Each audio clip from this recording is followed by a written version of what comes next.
Je me nomme Steve McEtchan. Je suis coordonnateur en santé et sécurité du travail. J'ai 39 ans. Je travaille pour Cascade, ça fait 1 an et demi. Mon nom est Valérie Rousseau. J'ai 36 ans. Mon employeur, c'est la Ville de Québec, plus précisément au service des travaux publics, à la division du traitement de l'eau. Comme coordonnateur en santé et sécurité du travail, je fais des enquêtes d'analyse d'accidents, je fais des analyses de postes, j'écris des méthodes de travail. Mon travail consiste à planifier les tâches de maintenance pour les techniciens qui sont à la maintenance, à l'entretien, des techniciens qui sont en électricité, en mécanique ou à l'automation. Au quotidien, je leur donne leurs tâches pour la journée, avec les pièces qu'ils ont besoin, pour la semaine et même le mois. Puis ce travail-là, il est à faire pour toute l'année, pour les 4 usines d'eau potable et tout le réseau pour desservir les citoyens de la Ville de Québec.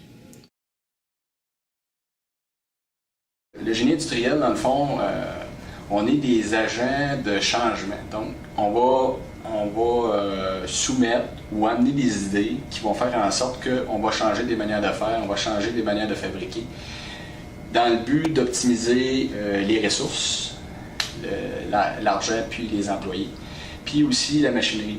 On donne des mesures à nos équipements. Exemple, notre équipement est utilisé à 20 %, bien, qu'est-ce qu'on pourrait faire pour l'amener à 40 % d'utilisation?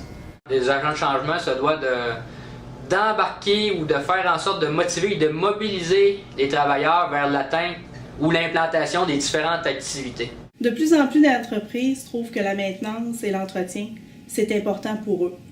Non seulement pour entretenir les équipements, mais pour éviter les bris.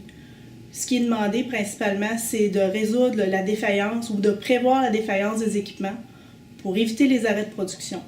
Alors, mon rôle dans l'entreprise est primordial à ce niveau-là. Mes tâches au quotidien, comme je disais tout à l'heure, c'est de supporter les gestionnaires dans la mise en place d'activités d'amélioration. Mes tâches quotidiennes, j'en ai pas vraiment. J'ai plus des tâches générales parce que mon emploi est jamais le même, tout dépendamment du projet sur lequel je vais travailler. Fait que c'est vraiment versatile, différent. J'ai pas de quotidien, j'ai pas de routine. Chaque projet a sa couleur, chaque projet a des différents partenaires. C'est que ça tourne. Mon travail consiste à faire autant de travail seul que du travail d'équipe. Il y a beaucoup de réunions pour la planification, pour connaître leurs besoins, leurs priorités. Ensuite, je me retrouve seule devant l'ordinateur pour remettre tout ça en ordre. Les tâches sont souvent faites en équipe. Puis, il y a une partie de mon travail aussi qui va être faite seule. Donc, je dirais un 75-25. Il y a comme un volet terrain que j'estimerais environ à 50 %, où on travaille vraiment avec les gars en collaboration avec les équipes. Et on a un volet qui est plus clérical, administratif, faire des procès-verbaux, tenir des comptes rendus, mettre par écrit, monter des petits projets. Donc, c'est un travail qui n'est pas routinier. Les principaux outils sont bien sûr l'ordinateur et les principaux logiciels comme Excel, Word, PowerPoint pour plusieurs communications et le fameux Outlook qui est indispensable pour communiquer comme il faut, que tout le monde ait une copie. Ensuite de ça, il y a le GMAO, le logiciel de gestion de la maintenance assisté par ordinateur, qui est indispensable. En termes de qualité, on doit être des gens hyper critiques parce qu'on va analyser les opérations, on va regarder ce que les gens font.